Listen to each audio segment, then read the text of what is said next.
네, 여러분 안녕하세요. 오늘은 SK 마이서니의 수석연구원 최낙섭 연구원과 함께 반도체 시장 업황 알아보겠습니다. 네, 안녕하세요. 네, 안녕하세요. 안녕하십니까. 자, 먼저 굉장히 언론이라든지 프레스에 노출이 잘 안 되시는 분 저희가 아주 어렵게 모셨습니다. 공식적으로 최낙섭 연구원님 검색을 해보면 나오는 바가 거의 없어요. 자기소개 한번 부탁드리겠습니다. 네, 안녕하세요.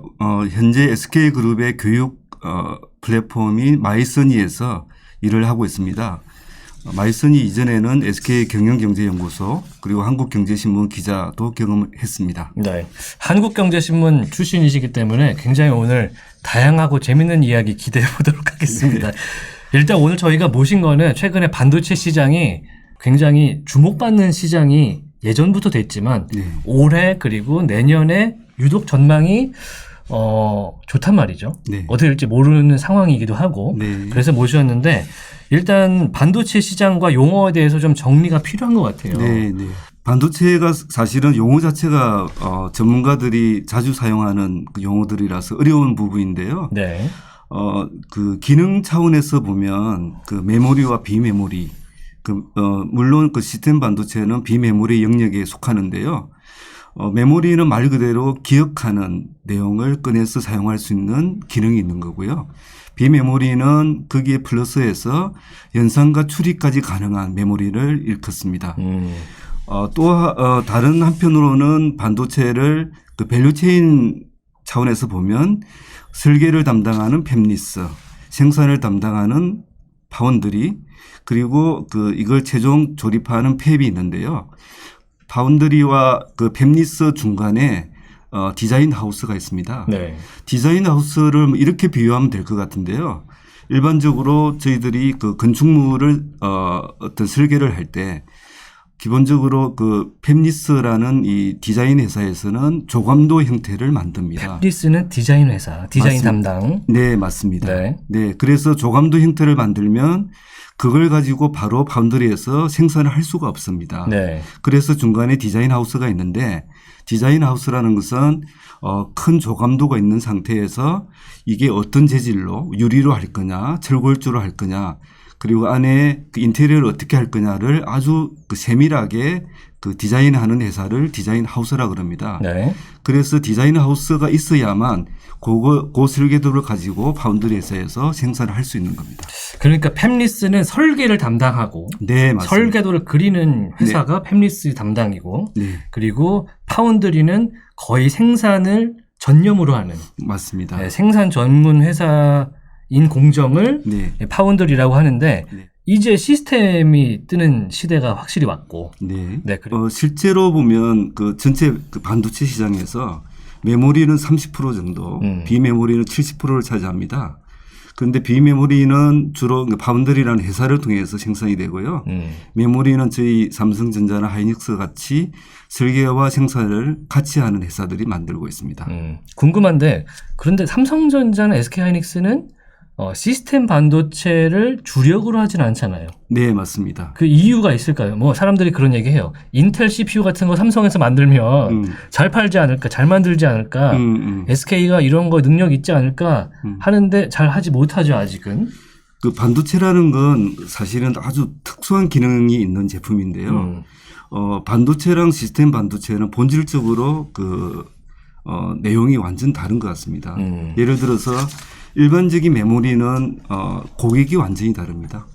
예를 들어서 저희 그 삼성전자와 하이닉스 같은 경우에 그 주 고객은 뭐 인텔이나 테슬라 같은 거대 기업들입니다. 그러다 보니까 메모리는 그 소품종 다량 생산 형태로 해서 큰 밴드들과 계약을 해서 움직이는 구조이고 반면에 시스템 반도체는 각 회사들이 필요한 기능들이 다 다릅니다. 네. 그러다 보니까 고객군이 확 넓은데요. 대표적으로 그 파운드리의 대표 주자인 TSMC 같은 경우에 고객사가 500개 회사가 넘습니다. 대만 회사죠. 네, 맞습니다. 전 세계 반도체에서 시가총액 1위란 말이죠. 네. 그럼에도 불구하고 우리가 이걸 쫓아가려고 최근에 노력을 하고 있죠. 우리나라에서 반도체라는 산업 뭐 한 30년 됐는데 네. 어떤 중요성이 있을까요? 반도체는 그 한국의 기본적인 수출에서 한 20% 정도를 차지합니다. 그러다 보니까 그 한국의 그 여러 수출에서 반도체가 절대적인 그 어떤 위치를 차지하고 있고요. 그래서 한국의 수출품 가운데 1위 품목이 반도체이고요. 특히 최근에 반도체 그 쇼티지 같은 게 많이 발생을 하면서 특히 글로벌에서 그 반도체 수요가 이제 폭증을 하고 있는데 대표적으로 한국은 그 낸드와 그 플래시를 포함한 메모리 쪽에 글로벌 점유율이 60% 정도를 차지합니다. 네. 그러다 보니까 한국에 메모리가 없으면 전 세계 그 이런 첨단 제품들이 올 수도 갈 수밖에 없는 그런 구조입니다. 네, 이제 거기 연결해서 좀 궁금한데 뉴스에도 가끔 나와요. 자동차 반도체가 없어갖고 차 봤는데 신차 주문하면 네. 2년까지 걸린다 이런 네. 얘기도 나오는데 네, 그 뉴스 헤드라인이 이렇게 걸려요. 삼성전자가 그 반도체 못 만드냐? 우리나라에서 현대 자동차에 공급할 수 있지 않느냐? 네. 이렇게 사실은 좀 어긋나긴 하지만 질문하시는 분들이 있어요. 네. 요거는 어떻게 되는 겁니까? 기본적으로 그 자동차용 반도체는 그렇게 높은 기술 수준을 요구하지 않습니다. 지금 현재까지는. 그래서 일반적인 내연기관 자동차는 반도체가 평균적으로 한 200개 정도 사용되고 있고요. 네. 전기 자동차는 한 2,000개 정도 지금 사용이 되고 있습니다. 문제는 어디에 생겼냐면 2019년도에 코로나 팬데믹 상황에서 많은 자동차 회사들이 수요가 줄어들 거라는 예상을 하고 반도체 주문을 미처 내지를 못한 겁니다. 그러다 보니까 기존의 반도체 생산을 하던 회사들은 자동차가 아닌 다른 제품에 대한 수요들이 밀려들면서 일단 자동차 후순위로 밀린 겁니다.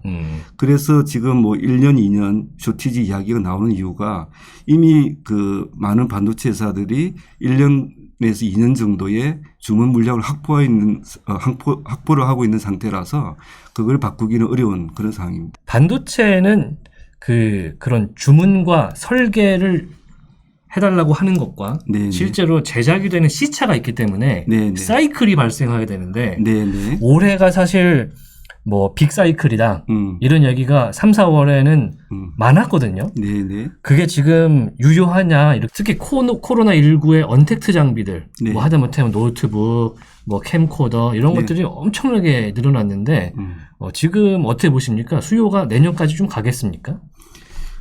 최근에 반도체에 대한 설명은 가장 대표적인 게 메타버스로 설명할 수 있을 것 같습니다. 메타버스 여기서 나오는군요. 네. 실제로 그 많은 사람들은 메타버스라는 게 그 3D 가상 세계를 의미하는 거잖아요. 네. 그런데 거기에 반도체가 얼마나 쓰일지 그 물음표를 가지신 분이 꽤 있을 텐데 메타버스나 NFT 같은 이런 형태의 최신 그 디지털 기반이 확대되면 될수록 반도체 수요는 폭증할 수밖에 없습니다. 네. 그런 의미에서 수요 차원에서는 확실하게 그 어떤 디지털 혁신 쪽으로 모든 글로벌 기업들이 그 이동을 하면서 확실한 수요 기반을 갖고 있다고 말씀드릴 수가 있는데요.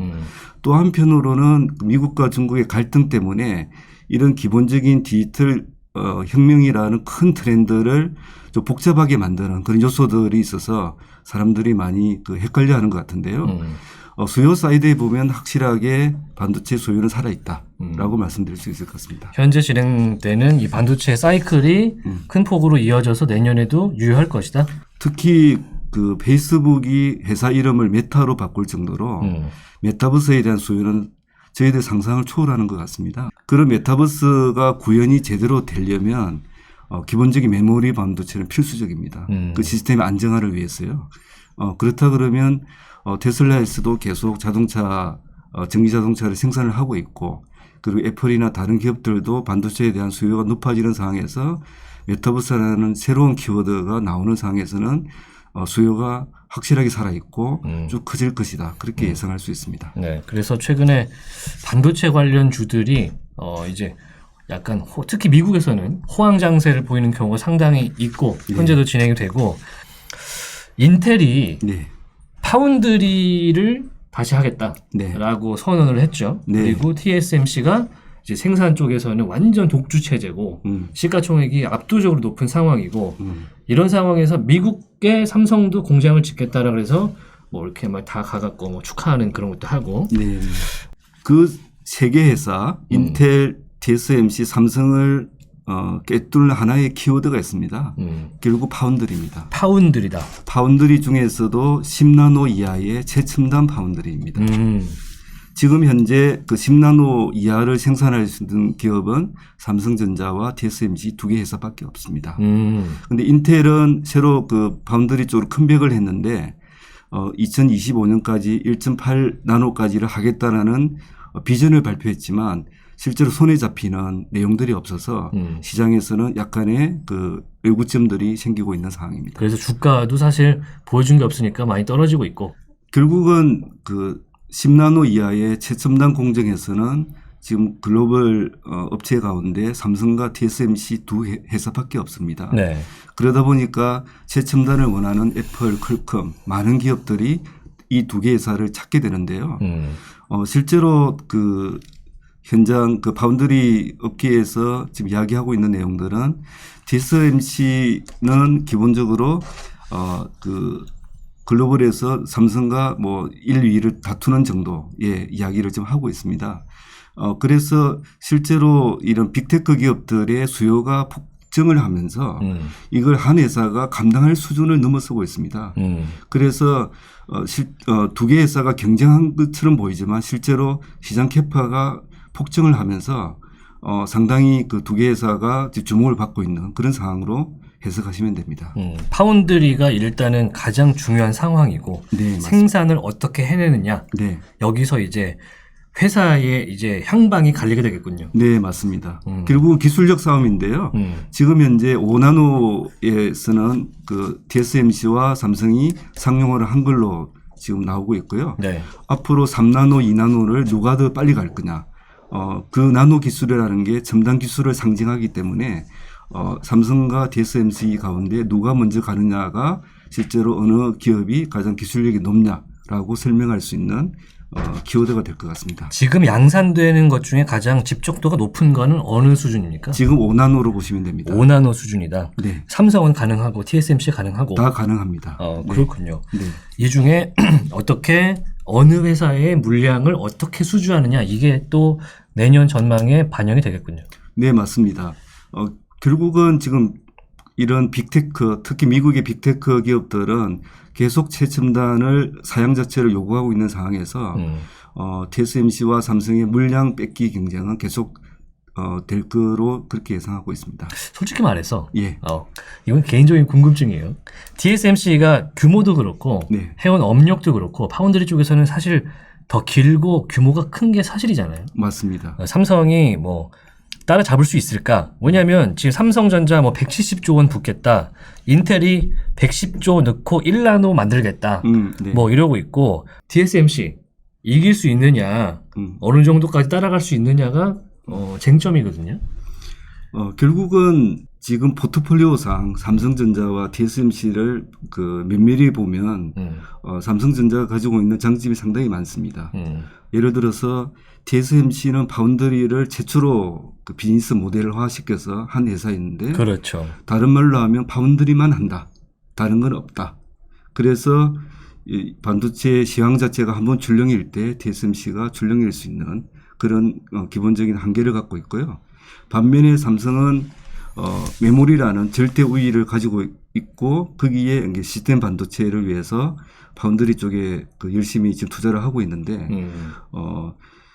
이런 파운드리 쪽의 시향이 안 좋더라도 기존의 메모리 반도체의 안정적인 수익 모델 때문에 시장이 줄렁거릴 때 덜 줄렁거릴 수 있는 그런 장점을 갖고 있습니다. 그러니까 메모리 반도체 뭐 디램이라든지 뭐 하다못해 뭐 USB 메모리라든지 네. 이런 기본적인 펀더멘탈이 애초에 있기 때문에 네, 맞습니다. 시장이 급격한 변화가 와도 예. 생산하는 거에는 그렇게 그러니까 매출 자체에는 큰 영향이 없을 수 있다. 네, 맞습니다. 근데 문제는 지금 현재 그 삼성전자 메모리의 절대 우위인데 시장 점유율이 50%를 넘는 상황에서 더 이상 투자를 해서 극강의 1위, 다른 뭐 2, 3위를 완전히 제치고 그렇게 할 유인들이 많이 떨어집니다, 실제로.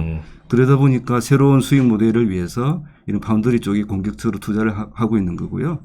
그 결과물이 이번 미국의 텍사스에 170억 달러 투자하기로 한 게 결과로 나타난 겁니다. 네, 그렇군요. 예전 같은 경우는 몇 년 전만 해도 뭐 삼성, SK 하이닉스 일본의 LP다. 맞습니다. 뭐 정말 다양한 회사들, 뭐 도시바도 있었고요.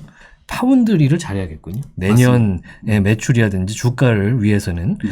미국 쪽에서 굉장히 업템포로 막 올라가고 있어요. 네. 그 이거 정부 자체에서 네. 그 있잖아요. 이 대통령이 음. 웨이퍼 들고 네. 이게 아예 나와서 네. 반도체를 우리가 다 먹겠다 이런 식으로 선언을 했는데 네. 현재 진행형이죠. 네. 어떻게 되고 있습니까? 일단 바이든 대통령이 들고 나온 웨이퍼는 8인치 웨이퍼고요. 자동차용 웨이퍼입니다. 그 이미지를 통해서 지금 현재 미국이 자동차용 반도체가 부족해 외국 기업들 많이 투자해라는 메시지를 전달했다고 보는데요. 혹시 그거 알고 계신가요? 미국에는 첨단 반도체 공장이 없다. 없다. 예. 어떻게 된 겁니까? 여기서 말하는 첨단 공장은 10나노 이하인데요. 지금 미국 기업 중에서 가장 잘하는 인텔이 10나노 벽에 막혀 있습니다. 그래서 미국에는 첨단 공장이 없고 그래서 TSMC와 삼성이 들어와서 투자하라라고 지금 하고 있는 상황입니다. 10나노에 묶여있던 인텔이 뭐 예전 세대가 있잖아요. CPU도 그렇고. 네, 맞습니다. 10나노대에서 바로 4나노로 가겠다고 해서 지금 공정이 새로 나온 제품들이 있고 여기서 또 1나노로 가겠다는 건데 그게 어렵다. 일단 10나노 벽이라는 게 상당히 그냥 일반적으로 말하는 기술적인 장벽은 상당히 고난도입니다. 그래서 많은 기업들은 10나노를 못 넘고 그냥 뭐 20나노, 30나노 정도의 기술에 만족하는 기업들도 있고요. 대표적으로 이제 글로벌 파운드리라는 회사가 그런 스탠스를 취하고 있는데 10나노 벽은 생각보다 높고 10나노를 넘어가지 못하면 최첨단 공정이 불가능하다. 그렇게 보시면 될 것 같습니다. 네, 그런데 삼성과 TSMC는 일단 5나노 이하의 기술을 갖고 있고 상용화하는 능력이 있기 때문에 네. 이제 파운드리로 수주를 할 가능성이 대단히 높다. 맞습니다. 네, 그렇게 이해를 하겠습니다. 그런데 이제 문제는 그래요. 삼성이 뭐 기술이 있고 그런데 삼성전자의 우리나라 코스피 주가를 보면 좋은 영향을 끼치지 못하고 있다. 맥을 못 추린다. 인텔도 맥을 못 추린다. 인텔은 심지어 CPU가 신형이 세대가 나왔는데 이제 뭐 근데 TSMC는 또 날아가고 있어요. 네. 어디서 이런 결과를 만들어냈다고 보세요? 주식시장의 용어로 설명을 드리면 TSMC는 가치주가 될 것 같고요. 삼성전자는 성장주, 인텔은 기대주라고 말씀드릴 수 있습니다. 네. 좀 더 자세히 말씀드리면 그 제조업 기업에서 가장 중요한 그 지표 중에 하나가 영업이익률입니다. 영업이익률. 매출 대비 영업이익이 얼마 정도 나오는지를 보는데요. 지금 TSMC가 42% 정도를 보이고 있습니다. 반면에 인텔과 삼성은 30% 언저리에서 왔다 갔다 하고 있는데요. 결국은 제품을 만들어서 매출 대비 영업이익이 높게 나온다는 것은 이 회사의 성장 가능성을 상당히 높게 보고 있는 거고. 일단 순수한 돈을 더 많이 번다 이렇게 보는 맞습니다. 거죠. 네, 맞습니다. 네. 삼성에 대해서의 평가는 메모리 잘하는 거 오케이. 파운드리 얼마 정도 그 로드맵 밝히는 만큼 빨리 할 수 있을까에 대해서 시장의 의구심이 좀 있는 거고요. 인텔 같은 경우는 파운드리에 컴백을 했다 그러지만 실제로 우리 손에 잡히는 게 없어. 너무 그 먼 이야기를 지금 빨리 하겠다라고 이야기하고 있는 거 아니야라는 시장의 의구심이 계속 있는 겁니다. 보여준 것도 없는데 로드맵 가지고 되게 멋진 쇼를 했다 그래서 주가가 오를 일은 없고 지금 현재 상황입니다. 네, 네. 삼성전자 같은 경우는 디램도 있고 안정적인 매출이 나오는 건 알겠는데 네. 실질적으로 파운드리를 본격적으로 이제 판을 깔아서 했을 때는 잘 모르겠다. 그러니까 파운드리를 하겠다라는 기술 로드맵을 발표를 했는데 그렇지만 시장에서는 여전히 메모리 반도체와 그 이런 파운드리의 기본적인 차이는 메모리는 그 소품종 다량 생산을 하기 때문에 소수의 고객군들을 케어링하면 되는데 이런 비메모리 쪽은 고객사가 상당히 많습니다. 그런 비즈니스를 안 해봤다는 어떤 고객에 대한 부분이 있고요. 또 한편에는 이런 기술에 대해서 지금 5나노에서 3나노, 2나노의 경쟁에서 TSMC를 얼마 정도 리딩할 수 있느냐에 대해서 아직 그 손에 잡히는 결과가 없어서 네, 시장에서는 앞으로 지켜보자라는 그런 생각인 겁니다. 일단 당장 내년 전망을 좀 여쭤보기가 애매한 상황이긴 하네요. 삼성전자가 최근에 뭐 파운드리 공장도 미국에다가 짓고 뭐 여러 가지 미국 정부가 요구하는 바를 충족하면서 파운드리를 대대적으로 좀 할 준비를 하고 있습니다. 100조 이상 쏟아붓기로 했고 삼성전자 반도체 부문의 미래 어디 있다고 보십니까? 결국은 가장 최근 기술로 최신 기술로 투자를 하고 있는 파운드리에서 승부가 결정될 거로 보입니다.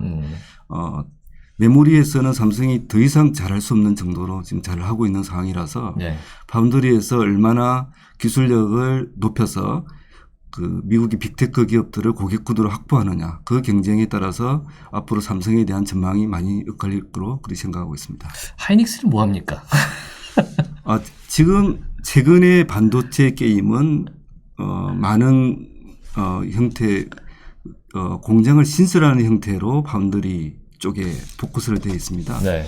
하이닉스는 사실 그 내실을 다지는 형태로 지금 추진을 하고 있는데요. 펀더멘탈 쪽으로. 작년에 그 인텔의 낸더 부분을 그 90억 달러에 인수를 하고 마지막 딜을 지금 진행을 하고 있고요. 네. 그리고 R&D와 관련해서 미국에 그 투자를 집행을 하고 있는 상황이라서 잘하고 있는 분야를 더 잘하자 쪽에 지금 포커스를 맞추어서 기존에 잘하던 네. 거를 더 잘하자. 네. 그래서 하다못해 우리나라에서 2000 특산물이 반도체라고 그러잖아요. 네, 맞습니다. 네, 저도 그 이야기 들었습니다. 네, 2000 특산물을 좀 더 잘 만들어내자. 그래서 그런지 제가 IC 인사이트 보니까 SK하이닉스의 올해 반도체 부문 성장률이 삼성보다 높았어요. 네, 맞습니다. 네. 그 하이닉스는 주로 메모리 위주의 회사이고요. 그러다 보니까 그 인텔의 그 낸더 부분을 인수를 하게 되면 낸더 부분에서 삼성에 이은 2위 사업자로 부상을 하고 있어서 상당히 그 한국의 반도체 산업에서는 의미 있는 그런 수치가 될 걸로 생각하고 있습니다.